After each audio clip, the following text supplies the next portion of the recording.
Muy buenas tardes, bienvenidos a Sevilla TV este 25 de noviembre, un día muy especial, Manolo. Muy especial y muy importante y en el que todos tenemos que estar muy concienciados, Isa.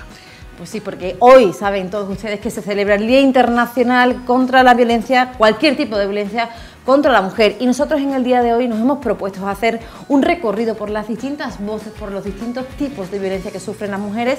Vamos a hablar pues desde el aspecto jurídico hasta el laboral, pasando también por el humano, que es el más importante. Sí, y abriremos pues con la secretaria general de UGT en Andalucía, Carmen Castilla, que nos explicará todo el ámbito laboral y el tratamiento que debemos tener.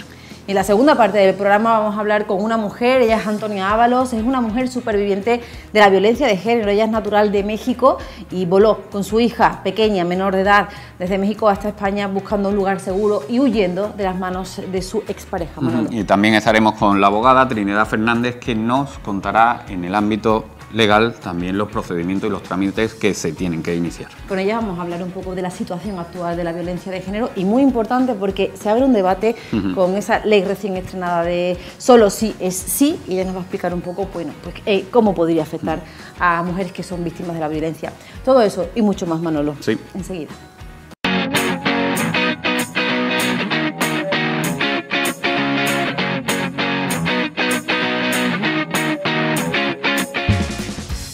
...25 de noviembre, Día Internacional contra la Violencia sobre la Mujer.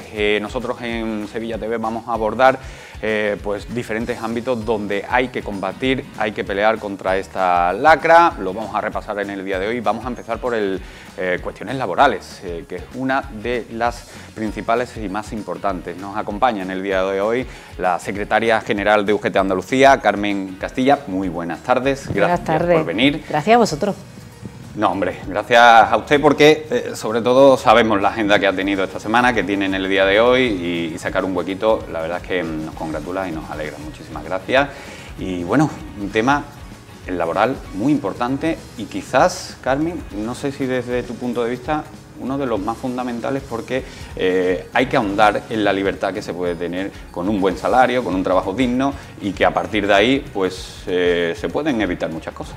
Se pueden evitar muchas cosas y de hecho hoy, bueno, que es el día, quizá el resultado, podemos decir que la consecuencia es más grave dentro de la violencia contra las mujeres, que algunos niegan, esos discursos tan peligrosos de tipo negacionistas, pero sí es cierto que el resultado peor es la muerte, el asesinato de la mujer o de los hijos, lo que se llama como violencia vicaria. Este año desde la Unión General de Trabajadores en España hemos decidido hacer un manifiesto, ni un paso atrás porque no hay que hacer ni un paso atrás en todos los temas preventivos, y intentamos visibilizar aquellos tipos de violencia que es muy difícil de detectar. Por ejemplo, uno de ellos, como bien apuntas, es el tema del acoso sexual en el mundo laboral, en el trabajo, que hace que muchas mujeres tienen miedo a denunciar porque no existen protocolos de actuación, incluso tienen algunas veces la sensación de ser, en vez de víctimas, sentirse culpables por la acción de un tercero, que en este caso es el acosador. O incluso podemos ver otra modalidad que sería aquel tipo de violencia que son por razón de género. ¿Y esto qué significa? Pues que no hay la igualdad de oportunidades.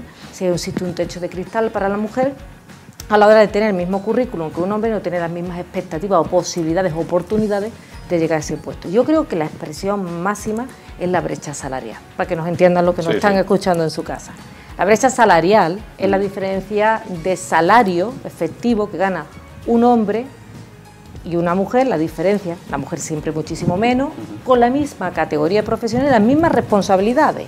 Eso es importante, es decir, igual trabajo sería ser igual salario. Pues la mujer en Andalucía, datos 2019, son los datos que estamos manejando actualmente, en Andalucía, en la sexta comunidad autónoma peor valorada en el ranking, hay una diferencia de un 21%. Eso significa que las mujeres en Andalucía trabajamos gratis 71 días. Esto para que las compañeras andaluzas que nos están escuchando en su casa, esto pueden ser cerca de 5.000 euros al año de diferencia con un hombre. Sin embargo, los datos del 2019 arrojaron que fueron algo más positivos que los del año anterior, bajaron 3,5%, y no es porque por algo baladí ni por algo aleatorio, no, es que en ese año, recuerden, se subió por primera vez de una forma efectiva el salario mínimo interprofesional y hizo que bajara hasta un 3,5 puntos de diferencia esa brecha. importante, por lo tanto, esas medidas y esas políticas que vayan destinadas a eliminar pues todas las diferencias salariales entre hombres y mujeres. Por ejemplo, desde UGT, ¿cómo se pelea contra esto? ¿Cómo se batalla? Pues sí, tenemos muchos frentes. Uno de ellos, fundamentales, es la formación de nuestros cuadros sindicales, de nuestros delegados y delegadas que están en las empresas, para que tengan a bien detectar esas señales que están indicando que una mujer está sufriendo acoso sexual, o tener unos parámetros para actuar si existe, por ejemplo, estas diferencias, estas percepciones, esas diferentes, ya con el registro salarial, que saben que es obligatorio, y los planes de igualdad obligatorios en las empresas de más de 50 trabajadores. Ojalá podamos ir poco a poco avanzando para que sean obligatorios en todas, ¿no? Esos planes de igualdad, que de hecho nosotros formamos parte de las comisiones que los elaboran, así como hacemos protocolos de detección de acoso. La formación es básica. Y la concienciación social, también básica, eso es fundamental, porque al final te estás dando cuenta de que los discursos negacionistas que han mermado incluso la capacidad de distinción de si existe o no existe el problema, y voy a poner también otro ejemplo, yo creo que con los ejemplos y con los datos se entiende mejor. Sobre todo eso, porque se esclarece todo de una forma bastante... el tran-tran y la matraca continua de que esto es un discurso ideológico de sectores progresistas o de asociaciones feministas o de sindicatos de clase como el que yo tengo el honor de representar en Andalucía. Eso ha calado en parte de la sociedad, como es nuestra juventud, o sea, nuestra esperanza, nuestro futuro. O sea, 1 de cada 5 jóvenes en este país piensa que la violencia de género no existe, que es un discurso ideológico. 1 de cada 5.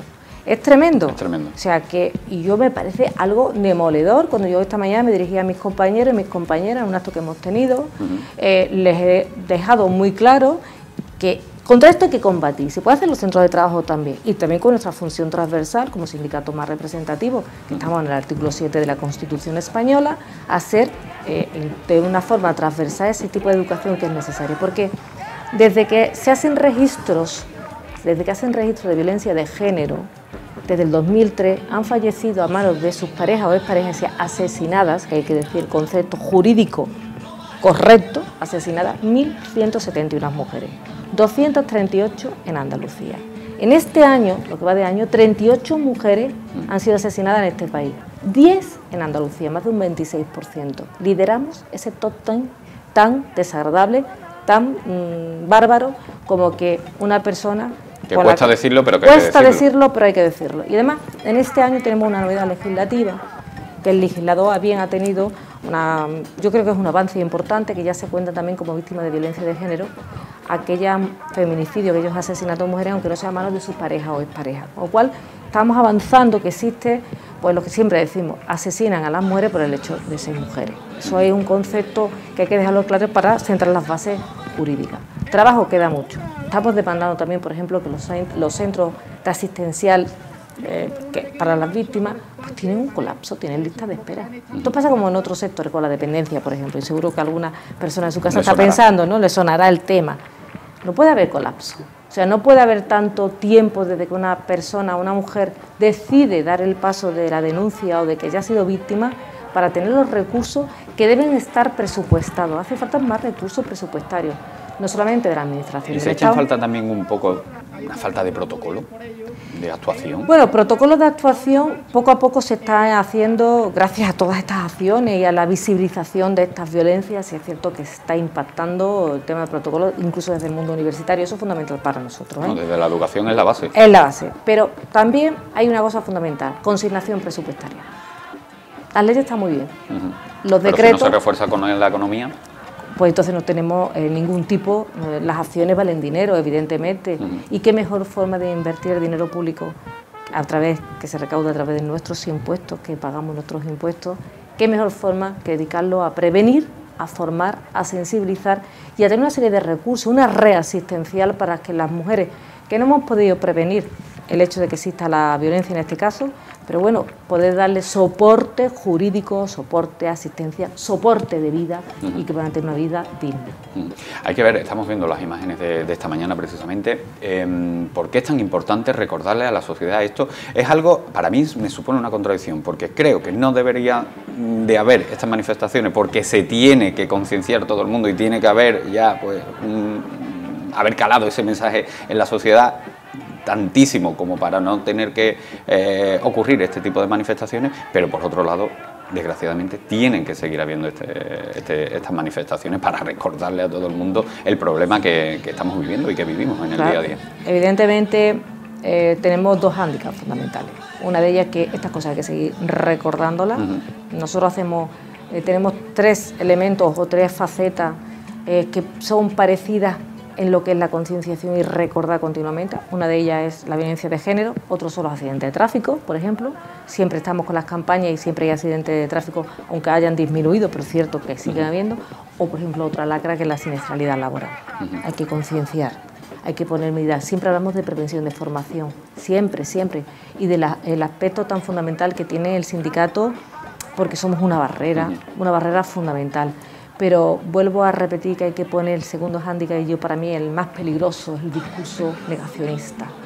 Cuando tú niegas algo, tienes tendencia a perpetuarlo, el problema. Pongamos el ejemplo, el símil, la analogía de una enfermedad, la que sea, que tú estás negando tu sintomatología. Evidentemente, el personal sanitario le será muy difícil establecer un diagnóstico, con lo cual tienes muy mal futuro. Y eso ocurre en la sociedad. La sociedad se puede volver también enferma si estamos negando la evidencia, porque si no existiera este problema, las mujeres no acabarían asesinadas a manos de sus parejas o sus parejas. El primer escalón que hay que subir es ser consciente de que esto existe, de que se está dando, de que está ocurriendo, por desgracia.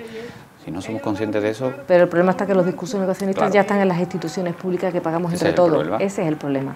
Y están instalados dentro de la arquitectura del sistema democrático, cuando realmente pues muchas veces le pegan patadas a la Constitución que llegan mucho más allá. Hay un problema, Carmen, perdona que le interrumpa. No se puede hacer política con esto. No puede ocurrir que haya discursos para intentar hacer política con esto. Desde una bancada, y que coincido con usted, que se niegue y que se haga esa política con esa negación. Eso no puede ocurrir. Las políticas deben hacerse siempre para prevenir y hacer que la ciudadanía tenga una mejor calidad de vida. Y evidentemente habrá que preguntarle a los hijos y esas mujeres que viven en una situación de tanta tensión en su casa o fuera de su casa, si en el terreno laboral. Yo he escuchado varios testimonios hoy precisamente a través de los medios de comunicación, que por cierto tengo que deciros públicamente que tengo que daros las gracias a los medios de comunicación porque ha sido una labor magnífica. Pasa como con la sanidad, que no nos acordamos de ello en la pandemia. En la pandemia también yo creo que se ha visto la utilidad, que no la futilidad, de los medios de comunicación que nos habían mantenido informados en cada momento, ¿no? De vez en cuando hacemos cosas bien. No, yo creo que casi siempre hacéis las cosas bien, casi siempre, igual que en todos los sectores, eso suele ocurrir, ¿no? Claro.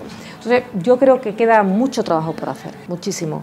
Y días como hoy, yo creo que es importante resaltar que hoy es un día que ponemos en el calendario para conmemorar, para darle un protagonismo, pero yo creo que el protagonismo debe estar los 365 días del año. Yo no me puedo olvidar de cada una de las mujeres que han sufrido acoso, son víctimas de malos tratos, por ejemplo, algo que es dolorosísimo, dolorosísimo. Yo creo que ni por muy empático que uno sea se puede poner en lugar de una madre que la pareja o expareja, para hacerle daño, asesina a sus hijos. Eso es la violencia vicaria por sustitución. O sea, nadie, yo creo que es capaz de ponerse en ese dolor, en cómo se tiene que sentirse una muerte en vida, ¿no? Entonces, yo desde luego creo que todos estos elementos, que hay un factor educacional de base, no hemos olvidado de la educación en valores tan fundamentales para que forme parte de nuestro comportamiento, porque la conducta humana es mucho de conducta aprendida.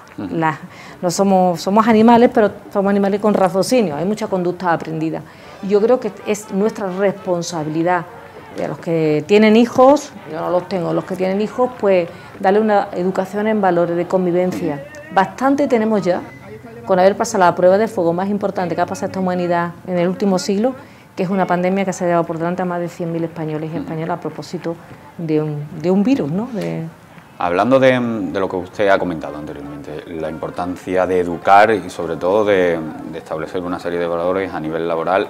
No sé si está al tanto, una noticia que ha salido esta mañana sobre el Sevilla Fútbol Club ha iniciado unos cursos de formación a sus trabajadores, a más de 500 empleados para prevenir, sobre todo para formar en esa prevención y concienciar de lo que está suponiendo, lo que supone la violencia de género. No sé si también en el ámbito laboral muchas empresas deberían de hacer este tipo de formaciones. Algunas Además, perdona, está respaldado por un magistrado de aquí de Sevilla y con una base también por el Observatorio de la Mujer contra la Violencia de Género.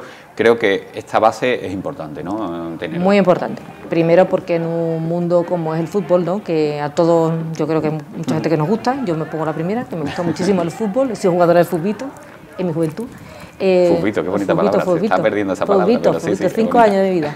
Pero yo creo que sí que es importante que elementos que tienen influencia de la sociedad, porque el fútbol es algo que le gusta a la sociedad andaluza, ¿no? Pues yo creo que hace como un espejo, en el espejo del ejemplo, ¿no? Y que es necesario ese tipo de ejemplo, porque muchos jóvenes, de esos que habrá calado el discurso negacionista, pues probablemente que le guste el fútbol paralelamente, pues se pueda sentir identificado con su club y puede decir, oye, pues si lo dice el Sevilla, pues bueno, utilicemos todas las herramientas, pero hay que darle esa sensación crítica también a las personas y vuelvo a repetir, se me vienen a la cabeza los datos de una macro encuesta que se hizo en la Unión Europea recientemente, y tiene unos datos demoledores. La mitad de las mujeres europeas, la mitad de la población, o sea, de mujeres europeas, dicen haber tenido a lo largo de su vida algún tipo de violencia. 1/3 de violencia sexual. O sea, me parece que, vuelvo a repetir, que hay que visibilizar esos datos y hay que ponerle remedio. Lo que no puede ser, hablando antes de las políticas, es que cada vez que se haga una norma de temas de igualdad o de temas de brecha salarial, de registro salarial, por ejemplo, o mismamente la reforma laboral, la nueva reforma laboral que se aprobó, ha entrado en su plena amplitud a final de marzo, bueno, pues ahí va directamente al núcleo de la temporalidad. Las mujeres somos las que tenemos los contratos de carácter temporal, parciales e involuntarios. Yo espero, cuando conozcamos el dato de brecha o el impacto que ha tenido en este año, todo el año completo, no me vale ni el segundo dato de la EPA ni la tercera. No valen los datos. El dato al final del año, que podamos analizar cómo ha impactado la norma en la calidad del empleo en las mujeres. Recordemos que por cada 10 parados en Andalucía, 6 son mujeres. Sí, sufrimos peores salarios y peores contratos y más desempleo, menos población activa, ¿vale? Entonces esperemos, y yo creo que nos vamos a llevar una sorpresa como nos estamos llevando, que en el último dato hemos visto que el 46% de los contratos eran de carácter indefinido en el último mes. Esperemos poco, cuando antes era un 5%. Toda esta arquitectura jurídica que en pocos años nos hemos dotado, yo creo que el legislador con buen criterio, todo esto tiene que tener un impacto a disminuir sobre todo la violencia de tipo económico que tiene un origen laboral, porque si una mujer no tiene un buen trabajo, un trabajo que le permita una independencia, una solvencia propia, individual, pues va a tener más difícil tomar la decisión de desvincularse, el vínculo ese que tiene con su presunto maltratador. Los altos cargos a manos de mujeres escasean. ¿Se puede considerar también que para romper este tipo de cuestiones habría que apostar más también? Porque la incorporación de la mujer, en cuanto y tanto valga y tenga esa validía de estar en puestos directivos, que creo que escasea muchísimo en muchísimas empresas. Escasea muchísimo, se ve la foto del IBEX 35 y, por ejemplo, bueno, yo he sido la primera mujer que ha optado al cargo que tengo después de 125 años. Yo también le pego un tirón de oreja, aquí se lo tengo que pegar. Pero bueno, aquí estoy, ¿verdad? Pues es importante también visualizar que el puesto que yo actualmente ostento es un puesto más bien masculinizado. Lo que pasa es que, bueno, han confiado en mis capacidades, habilidades y, bueno, llevo 8 años, no lo estaré haciendo tan mal, digo yo, o bien, no lo sé, le preguntaremos a mis compañeros y compañeras. Pero es cierto que hace falta, porque además existen estudios de estos macroeconómicos que hay que leerse y hay que despejar la estadística. Yo soy un amante de la estadística, lo reconozco, pero detrás de la estadística hay que interpretarlo. Los datos, no, los datos. Claro. A ver, a los empresarios habría que decirle, al capital, que desechar el talento femenino, es desechar el talento de la mitad de la población. Pero no solamente eso, es que hay un dato impactante, es que desechar el talento femenino significa que tú estás desechando un 18% que podíamos impactar en el Producto Interior Bruto. Es decir, ese talento que tenemos las mujeres, que es capaz de generar riqueza, o sea que los empresarios deberían de ver de forma egoístamente, de una forma económica, que contratar mujeres en puestos de decisión o codecisión sería importante también para sus cuentas resultados. Yo ahí lo dejo, espero que tomen nota. En cuanto a los casos de violencia, no sé, ha aumentado, hay datos, por ejemplo en Sevilla han disminuido, gracias a Dios, las víctimas, pero los casos de violencia han aumentado. ¿Qué lectura puede tener esto? Pues que se están poniendo probablemente medios o están funcionando determinados medios para evitar el resultado final, que es el más impactante, ¿no? Evidentemente, pero es cierto que el número de denuncias por violencia, no entrando a diferenciar qué tipo de violencia pueden ser, van aumentando. Y volvemos a lo mismo. Algo está fallando. Algo está fallando. Y puede ser, yo quiero poner un ejemplo que más de un andaluza que no estén viendo, un sevillano o sevillana, probablemente lo habrán visto igual que yo. La sesión de control otro día en el Congreso de los Diputados, la máxima expresión de la soberanía del pueblo español, y se convierte ese Congreso de los Diputados, debe ser, están dirigiendo nuestras vidas, todos los que están allí, realmente esto es una democracia representativa. Cuando tú votas, tú pones tu vida y tus cuestiones, se nos olvidan. Y vemos ese nivel de agresividad y incluso en los momentos más complicados de la pandemia, no nos olvidemos, es decir, que aquí era, pues cuanto peor, mejor, no. Cuanto peor, pero para todos, y eso no puede ser. Entonces, parece que se ha institucionalizado ese tipo de comportamiento y aquí todo vale. No, aquí no vale. Aquí debe valer la tolerancia y el respeto mutuo. Y la igualdad, concepto tan bonito como que está en un artículo de la Constitución, que es el artículo 14, y luego dimana a multitud de otros artículos de su 169 que tiene la Constitución. Pero llama la atención, ¿no?, que esa expresión de agresividad que vemos a través de los medios de comunicación, no porque los medios de comunicación la fomenten, sino porque están dando una noticia, en esta noticia pues precisamente ese episodio que se ha repetido varias veces en los últimos tiempos, vuelvo a decir, por determinados sectores políticos que no entienden que hay que tener unas reglas de convivencia y que las reglas de juego son para todos igual, son para todos igual, que es el respeto mutuo a la institución, porque si le faltan el respeto a la institución, nos están faltando el respeto a todos los españoles. Y yo como española no creo que me falten el respeto. Carmen, muchísimas gracias por atendernos, por venir y sobre todo por estar aquí presentes para explicar algo que no deberíamos de explicar, no deberíamos de repetir, pero está sucediendo y tenemos que poner el foco en estas cuestiones. Así que muchísimas gracias y le invitamos, le emplazamos a que siga compartiendo muchas más cuestiones en este plato. Cuando me llame, aquí estaré. Muchas gracias a vosotros. Vuelvo a reiterar por vuestro gran trabajo. Lo dicho, muchas gracias. Bueno, vamos a hacer un alto en el camino y a la vuelta tenemos que tocar más temas y más cuestiones sobre, pues desgraciadamente, esta lacra de la sociedad, la violencia contra la mujer.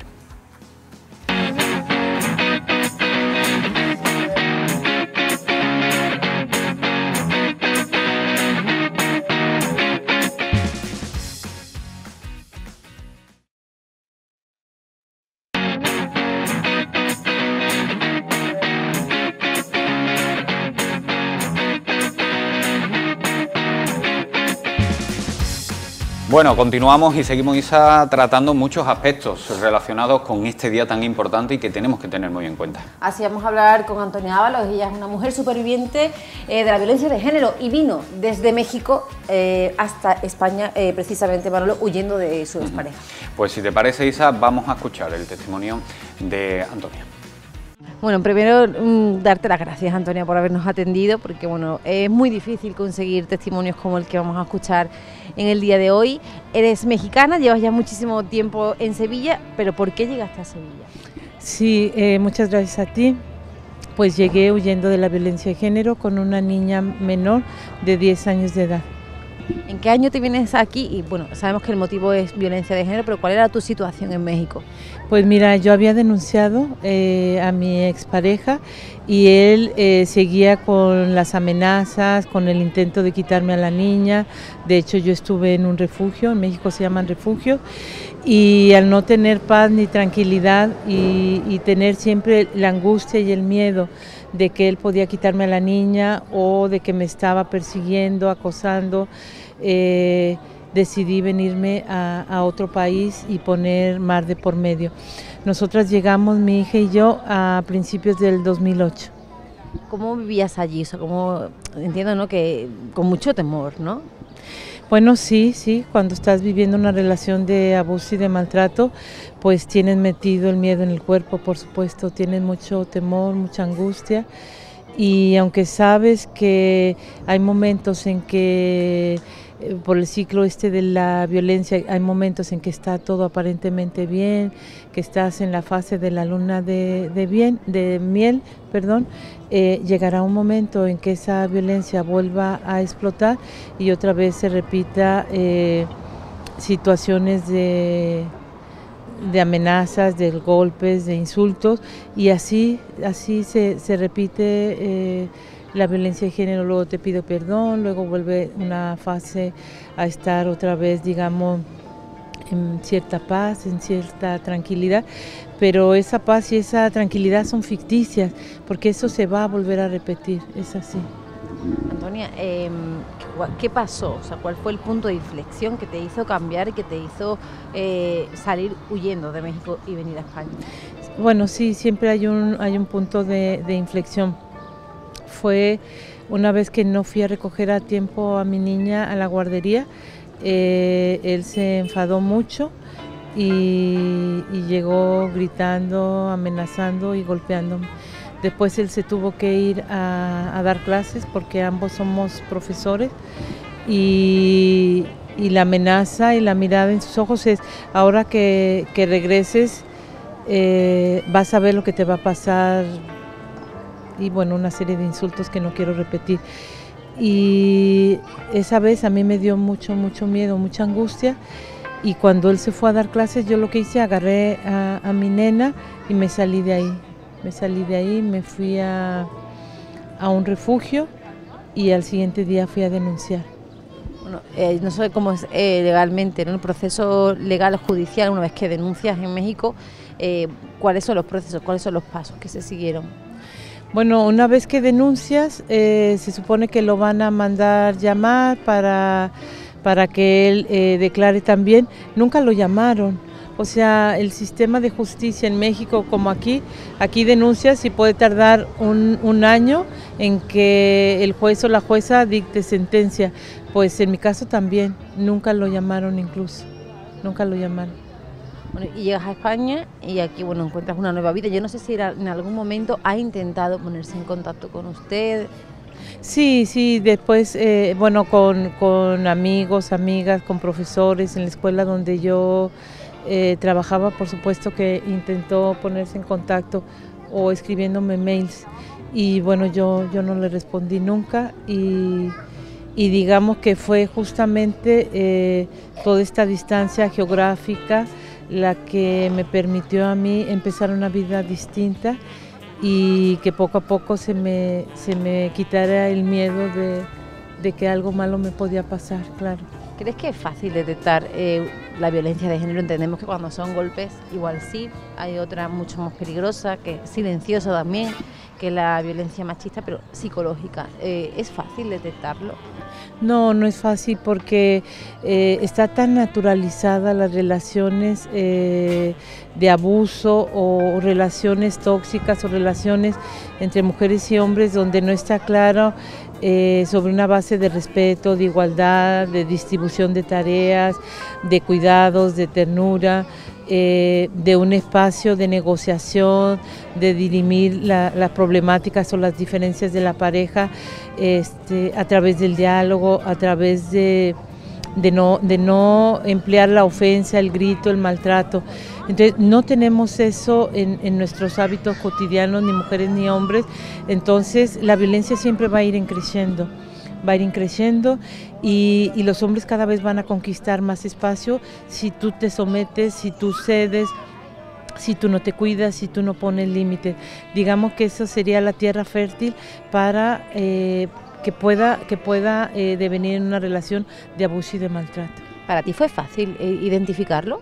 No, por supuesto que no, por supuesto que no. Yo pensaba que llegaba cansado del trabajo, que había tenido un mal día, que no le alcanzaba el dinero, y eso siempre fue en aumento, en aumento, en aumento. Y llegaste a justificar la violencia. Sí, a justificarla, a tener mucha culpa, a intentar hacer las cosas mejor para que no se enfadara, y te va aislando, a tratar de ser perfecta, de mantener la casa limpia, la niña limpia, no salir, no responderle, no cuestionar, ceder, aceptar, someterte. Claro, y entonces te echas la culpa, hice esto mal, no pagué a tiempo el recibo de la luz, la sopa le gusta a él con más sal, me faltó sal, o sea, una serie de cosas que realmente lo que son es pretextos para seguirte sometiendo y para ejercer el poder y la violencia sobre ti. Bueno, tú has intentado que tu experiencia de vida, ¿no?, ayude a otras más mujeres que pueden estar atravesando una situación como esta. Sí, claro. Yo, en mi país era profesora, aquí hice un doctorado en estudios de género, soy experta y yo junto con otras hemos politizado ese sufrimiento, lo hemos convertido en un modelo de intervención integral, se llama Cartografía del Proyecto Vital, y lo que hacemos es eso, acompañar, atender a mujeres y chicas jóvenes que están viviendo situaciones de violencia y de maltrato para transitar todo este proceso de reconstrucción personal, de poder meter, si están en condiciones, la denuncia o de que salgan de esas relaciones de abuso y de maltrato. Y la verdad que funciona, y funciona muy bien porque ya tenemos muchos años y han salido cientos, miles de mujeres de esas relaciones de abuso y de maltrato. No sé, entiendo que como estás en contacto directo con muchas chicas, no sé cómo ves la situación aquí en Sevilla en los últimos años, ves que va en aumento, que por el contrario va disminuyendo, o si todavía hay mucha violencia de género encubierta. Sí, no hay mucha. Hoy hemos atendido a 5 mujeres, 2 jóvenes y 3 mayores, o sea, en un día atender a 5 mujeres por relaciones de abuso, de maltrato que tienen que ver con la violencia, yo creo que va en aumento. Mira, hay unas cifras que hablan del aumento en adolescentes, en menores de 18 años, del 28%. Una de 2 mujeres ha vivido violencia en el Estado español. Yo creo que el haber descuidado toda esta educación y pedagogía para construir relaciones de igualdad, de respeto, en muchos institutos, en la educación también de primaria, en todas estas campañas que prevenían la violencia de género, en que estaba mal visto, políticamente mal visto, que los hombres naturalizaran o se rieran en los WhatsApp o justificaran la violencia de género. Ahora sí, hay estudios donde hablan que es normal, que lo ven natural y normal, que un chico violente a su novia, que le cele, que le controle el móvil, que le diga que se baje la falda, que no la deje salir sola con sus amigas, porque él es el que le tiene que autorizar si va o no con esas chicas. Yo creo que hay un aumento muy peligroso de la violencia de género en nuestro país. ¿Y qué cree que es lo que falla? O sea, ¿no se está fallando el sistema, la sociedad? Yo creo que todos fallamos, pero fundamentalmente tiene que ver la educación, tiene que ver la educación, hacer pedagogía y educar en igualdad a los hombres para que entiendan que las mujeres no son de su propiedad y que una mujer, si decide romper una relación y no continuar con ella, no tiene por qué vengarse, ir a golpearle, destrozarle el móvil, decirle guarra, no vales nada, o pasar sus fotos en las redes sociales por toda esta violencia también, ciberviolencia, o ir a asesinarla si decide divorciarse o dejarlo, como es lo que está pasando. Hace 3 días una mujer fue asesinada junto con su niña de 6 años. y no había denuncias previas. También desde aquí quiero decir que el 80% de las mujeres que han sido asesinadas no denuncian, y no denuncian porque hay un sistema de justicia donde no están formados en la perspectiva de género, porque van las mujeres a denunciar y no les creen, porque se duda siempre de la palabra de la mujer. Entonces las mujeres no van a ir a denunciar si se duda de sus palabras. Aquí en Sevilla, en el Partido Judicial de Sevilla, han rechazado el 56% de las órdenes de protección porque no tienen personal. O sea, están en riesgo esas mujeres. ¿Por qué? Porque hay un sistema judicial que no funciona. Para todas aquellas mujeres que nos puedan estar viendo, que puedan ser perfiles o posibles víctimas de violencia de género, ¿qué les dirías? Bueno, que es importante hablarlo con una amiga, con una hermana, con una cuñada, que pueden venir aquí con mujeres supervivientes, que es importante, si ella sospecha de que su vida se han aislado, les controlan el móvil, la ropa, no las dejan salir, no pueden trabajar, les controlan el dinero, las obligan a tener relaciones sexuales, ahí ya hay varias señales de que esa relación puede ser de abuso y de maltrato. Y esa relación siempre va a acabar en una relación de golpes y en los peores de los casos de asesinato. Y también hay que aclarar o hay que informar de que hay instituciones, hay organizaciones, asociaciones que ayudan, ¿no? Sí, por supuesto, está el Instituto Andaluz de la Mujer, están los Centros de la Mujer del Ayuntamiento de Sevilla, están las asociaciones de mujeres como Mujeres Supervivientes y otras asociaciones de mujeres que hay que acercarse, hay que hablar, hay que pedir ayuda y no quedarse solas con ese sufrimiento, con esa angustia, con ese temor, porque sabemos que ponen en riesgo su vida y la de sus hijos e hijas.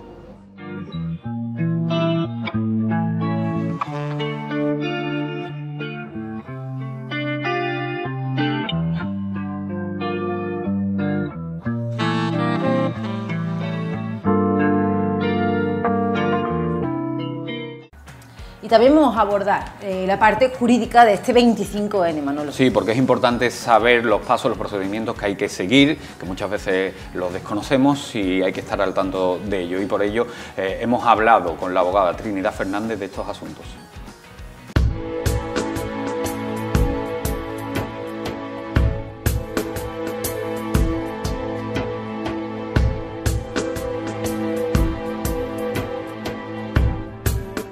Creo que la primera pregunta, es obvia. ¿En qué situación se encuentra ahora mismo a nivel jurídico la violencia de género? A nivel jurídico, pues ahora mismo la situación se encuentra con una falta de medios impresionante. Es decir, sí que es verdad que la ley de violencia de género es bastante garantista con respecto a los derechos de la mujer, pero la falta de medios no hace que se aplique de forma correcta. Sí es cierto que, como toda ley, pues evidentemente al ser excesivamente garantista con los derechos de la mujer maltratada, pues sí que es verdad que hay determinado sector que la utiliza en su favor con otros intereses espurios o de venganza que no corresponden realmente a la ley. Pero en puridad la ley ahora mismo se encuentra completamente garantista, como ya he indicado, y sí que es verdad que la falta de medios hace bastante mella en el sistema jurídico con respecto a la violencia de género. ¿Crees que ha evolucionado esta ley o ha evolucionado conforme ha ido evolucionando la sociedad? Eso ya sería una apreciación más que jurídica personal. Yo considero que se podría mejorar bastante. Sobre todo con el tema de la era digital, la inclusión de nuevos delitos, que evidentemente, como toda sociedad va evolucionando, la ley debe de evolucionar con ella. Pero como una apreciación personal, considero que tiene bastantes aspectos a mejorar esta ley en la práctica. ¿Como por ejemplo cuáles? Pues como por ejemplo podríamos decir el tema de acreditar por parte de la persona, en este caso de la mujer que ha sufrido violencia de género, acreditar fehacientemente los hechos antes de que se detenga, en este caso, al presunto maltratador. Porque en algunos casos sí que es verdad que esta ley funciona en su gran mayoría, pero sí que es cierto que por el mero hecho de una presunta víctima de violencia de género denunciar, ya se detiene al presunto maltratador y pasa la noche en el calabozo. Entonces, lo que sí es cierto que se debería de garantizar un poco más o de pedir más acreditación a la hora de realizar la denuncia. Si bien es cierto que esto choca un poco porque son delitos que normalmente se suelen desarrollar en la intimidad del domicilio, por lo cual también lo dificulta un poco a la hora de acreditar. Entonces, el elemento básico de los procedimientos de este tipo de procedimientos es la declaración de la víctima sin contradicciones durante todo el procedimiento. Es una prueba de cargo suficiente. ¿Cuál es el perfil de la mujer que viene a denunciar? Pues sorprendentemente hay perfiles de todo tipo. Es decir, no hay, la mujer maltratada no tiene un perfil específico. Hay personas maltratadas de alto nivel cultural, de bajo nivel cultural, de medios económicos bastante elevados o de pocos, no es un perfil específico. Es decir, normalmente suelen sorprender las mujeres maltratadas con carácter fuerte, es decir, la típica chica o señora que de cara al público pues parece valiente, parece una persona fuerte, también puede ser víctima de violencia de género, no es un perfil específico. Por desgracia es una lacra que está bastante extendida. A la hora de poner un caso de violencia de género en manos de la justicia, ¿cuál es el procedimiento que se debe seguir? Normalmente el procedimiento comienza cuando la víctima se decide a denunciar, que ya cada vez se deciden a denunciar más víctimas. Van a la policía, a la Guardia Civil, en este caso a los cuerpos de fuerza de seguridad del Estado, e interponen la denuncia. Una vez que se interpone la denuncia, evidentemente la atiende un agente especializado, se hace una valoración del riesgo por el sistema Biogen, del riesgo de la víctima con respecto al presunto maltratador, y a partir de ahí se remite ese atestado al juzgado. Evidentemente, una vez que antes de remitir ese atestado al juzgado, se detiene al presunto maltratador. Y pues si denuncia a una señora por la tarde, por la mañana, por la tarde estamos ya en el juzgado con la declaración, o si es por la tarde, pues al día siguiente ya se hace la declaración y se hace lo que se llama una comparecencia en la que se establece si hay orden de alejamiento o no con respecto al maltratador. Quería preguntarte por las órdenes de alejamiento, ¿no? ¿Es fácil conseguir una orden de alejamiento? Bajo mi experiencia, no se dan todas las que se deberían de dar, es decir, se suelen dar pocas órdenes de alejamiento, pero esto es bajo mi experiencia en el despacho. Básicamente las órdenes de alejamiento se establecen porque exista un riesgo objetivo de la víctima, una excesiva peligrosidad de que el presunto maltratador vuelva a cometer, ya sea pues mediante medios de comunicación, mediante redes sociales, mediante teléfono o simplemente acercándose a la víctima, vuelva a cometer contra ella. Si bien es cierto que en este caso tanto los jueces como los fiscales utilizan como índice valorador el informe de violencia de género, en el que se establece, el que da el propio atestado, en el que se establece si el riesgo de la víctima es alto, medio o bajo. Pero sí es cierto que en casos graves, estamos hablando de intentos de homicidio o casos de agresiones bastante fuertes, sí se otorgan esas órdenes de alejamiento, pero sí es cierto que hay que tener un especial cuidado a la hora de otorgarla porque choca con el derecho, en este caso la orden de alejamiento es un derecho privativo de la deambulación en este caso el presunto maltratador, entonces choca contra ese derecho y hay que tener especial cuidado a la hora de otorgarla. Bueno, en 2021 crecieron el número de denunciantes por violencia de género un 11% aquí en Sevilla. ¿Crees que la mujer ya tiene concebido, o sea, la necesidad de denunciar un caso de violencia de género? ¿Crees que ya se ha educado socialmente a la mujer en este ámbito? Sí que es cierto que han aumentado el número de denuncias y sí que es cierto que vosotros, los medios de comunicación, jugáis un papel muy relevante. ¿Por qué? Pues porque en situaciones que la mujer está sufriendo violencia de género, ella no es consciente de que la sufre, vamos, situaciones, por regla general no es consciente de que sufre esa violencia de género. Entonces los medios de comunicación ayudan con otros casos o con otro tipo de información, ayudan a hacer ver a esas personas que realmente tienen un problema y que realmente pueden denunciar. Sí que es cierto que poquito a poco vamos evolucionando en ese sentido, que tienen un papel un poco más, y sí que es verdad que la sociedad está un poco más concienciada con el asunto de violencia de género, es decir, que siempre existe un vecino, un amigo que puede ayudar a la víctima a dar ese paso. que también por otra parte es un paso bastante duro. ¿Por qué? Pues porque la víctima siempre tiene una relación de afectividad extrema con su maltratador, entonces es muy difícil también que dé el paso, pero con la concienciación que poco a poco se está dando, sí que es verdad que van denunciando en mayor cantidad. Bajo mi punto de vista personal, se debería de invertir un poco más en el tema de concienciación desde pequeños, en las escuelas, en los institutos, de cara a la violencia de género.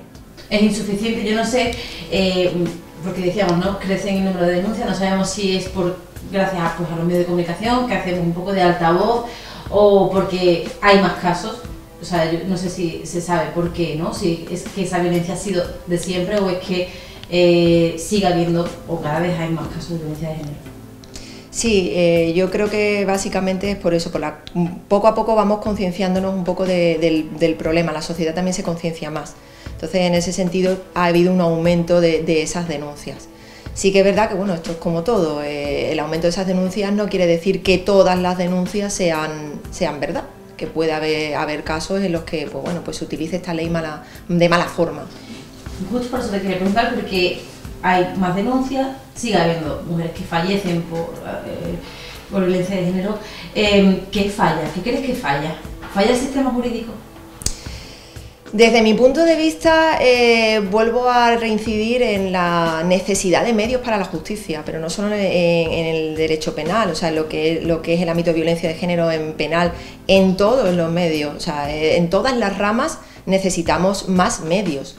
Es decir, el problema muchas veces es que como la víctima no consigue acreditar un determinado riesgo con su testimonio, que es la prueba fundamental de este tipo de procedimientos, o bien la víctima por miedo no declara como debe declarar en sede judicial, o retira el famoso retirar la denuncia, aunque el fiscal sigue, pues sí que es verdad que se puede dar lugar a los hechos que después salen en los medios de comunicación. Entonces, yo más que fallar la ley, aunque es muy mejorable bajo mi punto de vista personal, falla la falta de medios. Existe un gran volumen, por lo menos en los juzgados de Sevilla de violencia de género, existe un gran volumen de procedimientos y a lo mejor nos podemos pasar, pues desde que una víctima denuncia, pueden pasar 1 año y medio o 2 años hasta que sale juicio. Entonces, yo creo que se debería de atender a más brevedad en los procedimientos para que fueran más eficaz, pero sí que es verdad que tanto los jueces como los fiscales, como los letrados que estamos especializados en esto, estamos desbordados. Entonces necesitarían más medios, necesitaría invertir más. Yo creo que eso es una de las patas, ¿no?, que colea en este asunto. Creo que la violencia de género y la ley tiene muchos flecos sueltos, hay mucho que terminar de perfilar. Yo creo que a nivel de educación también es fundamental, ¿no? Sí, a nivel de educación sí, porque se está detectando pues que cada vez se empieza más temprano. Es decir, el acceso de los jóvenes a las redes sociales, internet, determinadas aplicaciones, se está detectando un mayor aumento de casos de violencia de género en chicas adolescentes. Entonces sí que es cierto que es necesaria la concienciación, pero desde los centros educativos y desde el propio hogar. Es decir, no vamos a echarle la culpa solo a los centros educativos. Todo esto empieza desde el seno familiar. Y ahora, bueno, al hilo de esta conversación que estamos teniendo, bueno, está en plena discusión, yo creo que a nivel nacional, una discusión social, un debate que se ha abierto por una famosa ley, ¿no?, que acaban de aprobar desde el Ministerio de Igualdad, la ley del sí, solo es sí. Esto está provocando pues que personas que están condenadas por abusos sexuales de toda índole puedan reducir sus condenas. ¿Qué es lo que está pasando, Trinidad? A ver, en resumidas cuentas, esta ley pivota sobre el consentimiento.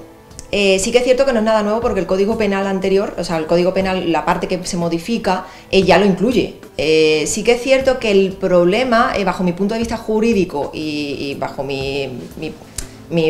por así decirlo, mi opinión personal, el problema aquí radica en que el delito de abuso sexual y de agresión sexual, que antes se distinguía en el Código Penal, ahora pasa a ser solo uno. Entonces, ahora cualquier acceso sin consentimiento de la mujer, al cuerpo de la mujer, cualquier acceso al cuerpo de la mujer sin su consentimiento, es agresión sexual, se considera agresión sexual y el delito de abuso ya desaparece.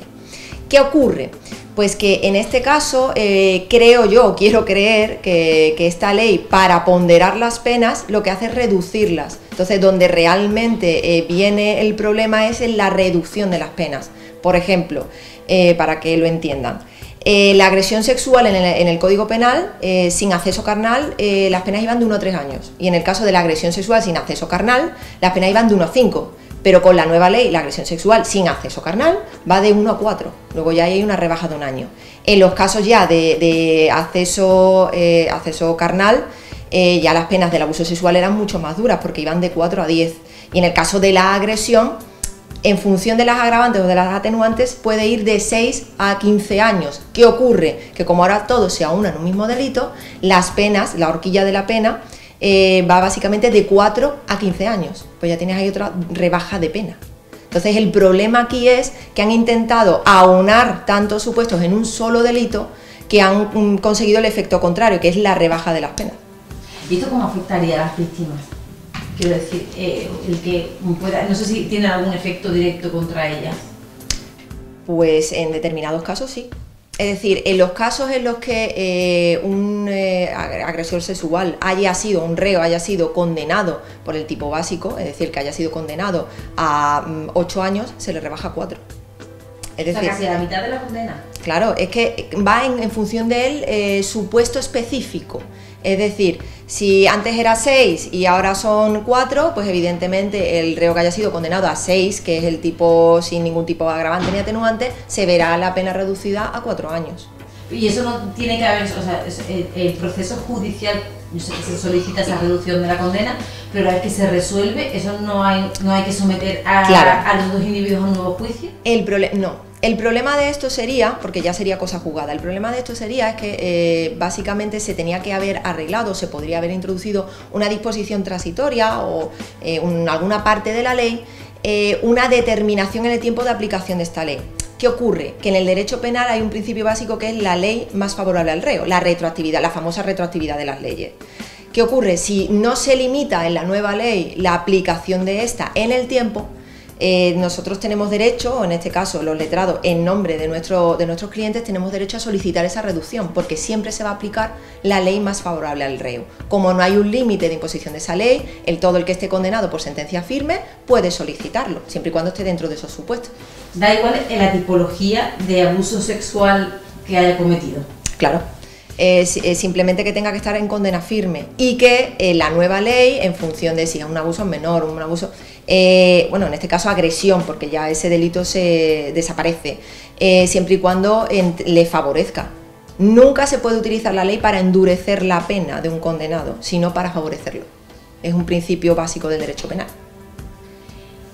¿Crees que es favorable el hecho de que se haya politizado un asunto como por ejemplo la violencia de género?